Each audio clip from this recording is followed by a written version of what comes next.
Hello, everyone. Thank you for joining us today for our Ministerial Alliance meeting. I'm thankful you're here, and I'm thankful for the opportunity to talk about just how we as spiritual helpers can help our community and also help ourselves. We all know that working with community members, there are many who are facing stressful times in their day-to-day living. There are also times as a community we face crisis or stress, such as the historic flood we had in 2009, or those moments when large employers have left the area, and also the concern that many have about the continued decline of our community. There are many ways that our community and the individuals who make up our community face difficulty and overwhelming stress and crisis. We are uniquely positioned as the spiritual leaders of our community to help others facing those difficult times. So I'm excited about our opportunity to become better equipped at helping ourselves and helping others.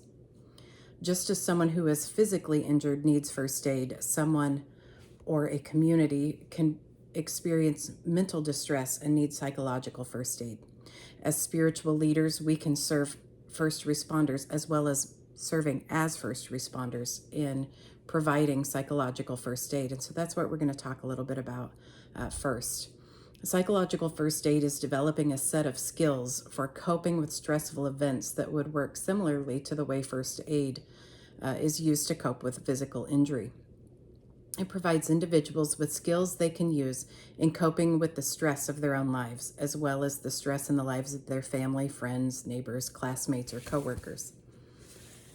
At the core, these skills include a knowledge of stress and extreme or overwhelming or traumatic stress, effective active listening skills, and knowledge about how to help someone get other forms of psychological support if psychological first aid or PFA proves to be inadequate.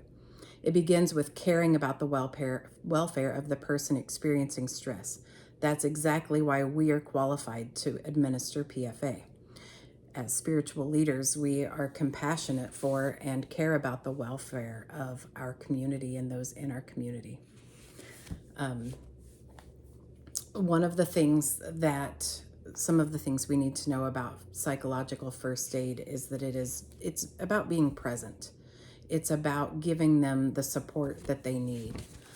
It's about just letting them know, just as Jesus walked among people, we walk among them and we are with them. Let's look at the basic tenets of PFA. The first thing is assessing their safety and comfort. Are they in a safe environment?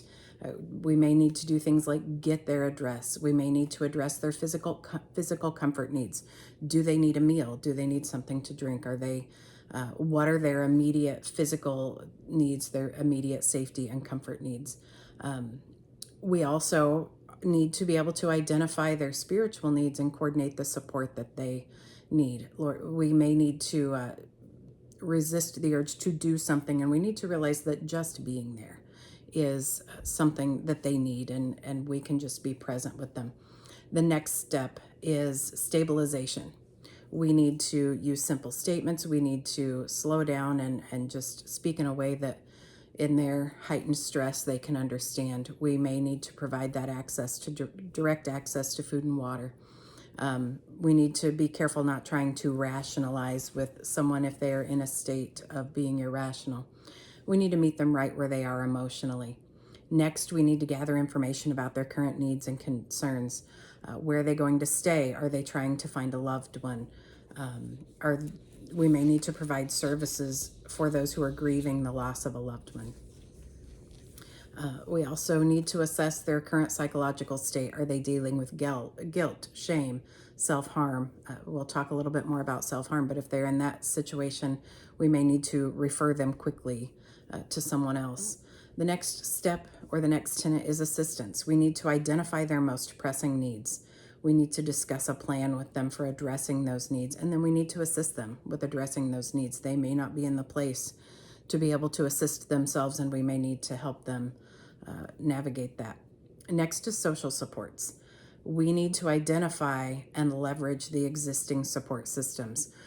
We need to have on hand places to refer them for housing, for utilities for all of the things that they may be needing support with. And then we need to discuss with them how to seek that help. We need to help them navigate those things. Next is coping. We need to remember and remind them that this is a normal reaction to an abnormal situation. We should go over with them how they should, what expectations they can expect and how to manage those. We need to discuss when those are no longer to be expected. And we also need to help them talk about effective coping skills, ways that they have been able to cope in the past and be able to move forward in that. Next is collaborative services. We need to provide resources for them, give them referrals for places that can help them with the things that they need. And then also, we need to keep in mind that the goal of intervention is to reduce long-term impact of trauma and return that person to their level of functioning before the trauma.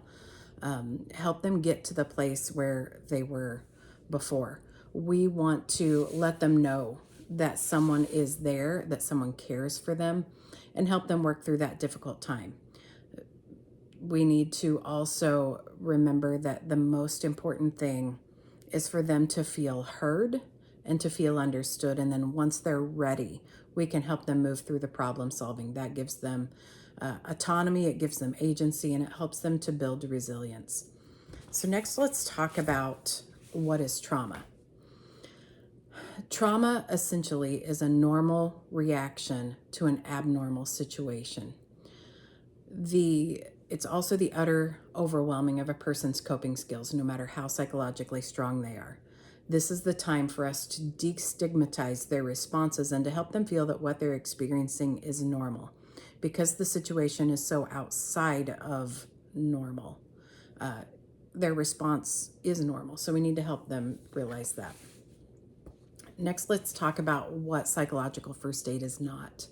It is not psychotherapy. It's not intended to cure psychological disorders, but it is intended to prevent or treat. It is not intended to prevent or treat psychopathological reactions. It's not taking place in an office. It's taking place on the scene, in the moment, on the field, at wherever their crisis is. It's also not only provided by trained and certified mental health professionals. It's provided by people who can listen, people who can help, and people who have compassion toward them. So we need to remember that we are qualified to administer that psychological first aid. Our goal is to provide them with immediate short-term interventions, address those things that we talked about a few minutes ago, and realize that we're not in the place to give a formal diagnosis. That's not the position that we're trying to do. We're not trying to give them treatment, but we're trying to just meet them where they are in the moment. We find ourselves in a unique rural context in our town. As you all know, we have limited mental health resources. We have an increased level of poverty over larger cities. We have a sense of higher trust toward local helpers. And we have a strong sense of community and family connection here in Fredonia.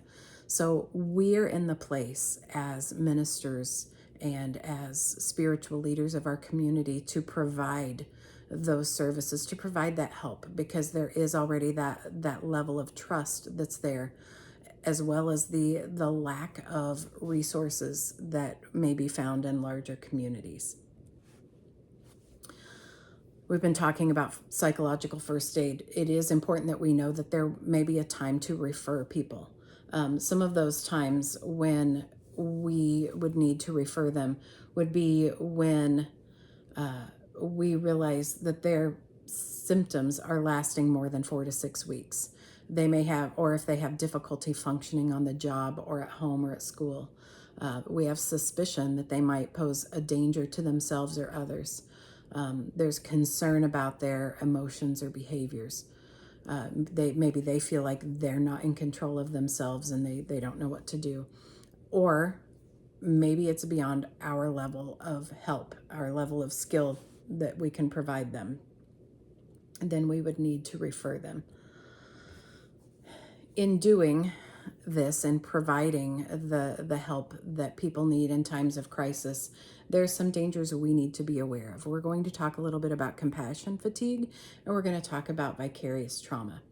First, let's talk about compassion fatigue. I think as ministers, you've probably already experienced that at points in your life, and you're aware of it. But I want to dig into it a little bit. Compassion fatigue is a combination of burnout and secondary trauma. Secondary trauma describes a phenomenon in which a minister experiences symptoms of post-traumatic stress disorder due to the vicarious experiences of trauma, and we'll dig into that a little bit more in a few minutes. But compassion fatigue can be common among those who work in helping professions, including those in ministry. It can result from the continuous draining of emotional reserves without adequate replenishment. It can be worsened by isolation or lack of boundaries, including not practicing a Sabbath. It can be from sacrificing family and personal health and well-being for the sake of those in need. Those are all contributing factors. Another contributing factor is consistently working with individuals who are suffering and questioning their faith and their relationship with God. It's important for us as ministers to have a support system of other ministers and helpers who can walk the journey with us and with others. Next, let's talk about vicarious trauma. Vicarious trauma is a change in the helper's inner world resulting from the repeated empathetic engagement with clients and their thoughts and their emotions and everything that they're experiencing. It can be best described as negative changes in a helper's fundamental beliefs about the world, self, and others. Story after story of human suffering begins to affect how clinicians see themselves and the world. Helpers are particularly vulnerable when they have experienced direct trauma exposure, such as a shared trauma like the flood or other crises that may impact an entire community. Next, let's talk about the symptoms of compassion fatigue and vicarious trauma. If we're not aware of the symptoms, we may not know that we're struggling with it. There's a desire for isolation, a desire to remove ourselves from everyone because everyone is asking something of us and we're depleted. The healthy rhythm of a caregiver is to fill up and empty out each and every day. Often we spend so much time emptying out that we don't take the time to fill up. Emotional outbursts. Maybe we haven't learned good coping skills and we've just stuffed it, and then there's that outburst. Physical ailments, effects on our body that tell us something is not right. A them versus us mentality that comes from being others directed. Substance abuse, sadness and apathy, that feeling that you just cannot feel for other people and what they're going through. And even flashbacks and recurring nightmares. Those are all symptoms that something is wrong and we need to take care of ourselves and get some help. Let's talk about our responsibility as spiritual leaders. We're all familiar with Jesus' story about the Good Samaritan. The Good Samaritan models for us the way Jesus wants us to treat our neighbors. He tells us to love our neighbor as we love ourselves. He wants us to give compassion, justice, and dignity. But when he tells us to love our neighbor as we love ourselves, he's anticipating that we will love ourselves. So if we are to give our neighbor compassion, justice, and dignity, we need to give that same thing to ourselves. We need to be healthy so that we can help our neighbors to be healthy. So let's talk a little bit about that. How do we keep the helpers healthy? There's some organizational strategies that we can use to address compassion fatigue and vicarious trauma. These are ways that we can help each other or staff members who are assisting and helping. These are ways that our church and the leadership team at our church can approach dealing with stress and the situations that are there.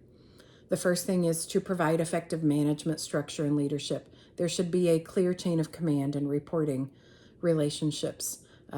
Supervisors should be accessible. There should be some disaster or crisis orientation for all of the workers. There needs to be a start to a workday and a stop to a workday, and that needs to be enforced. Briefings at the beginning of shifts, making sure that the supplies are on hand that are needed and that the communication tools are there. Next, we need to define a clear purpose and goal. What is it that we're trying to do? How are we trying to help? What is the end game that we're looking for? Next is to define clear intervention goals and strategies. That goes with that clear purpose and goals. Where are we going? What are we wanting to accomplish?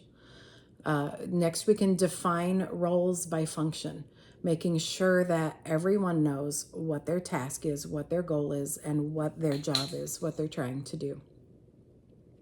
We need to orient and train staff with written job descriptions so that they know what they're doing and what's expected of them. We need to nurture team support, create a buddy system, develop a plan for stress management. Those are all some some organizational groups or organizational tools and approaches. Next, let's talk about individual approaches, because even if our church has something in place or we as an organization have steps in place, we need to do our part to make sure that we're keeping ourselves healthy. First thing is to manage stress, manage workload.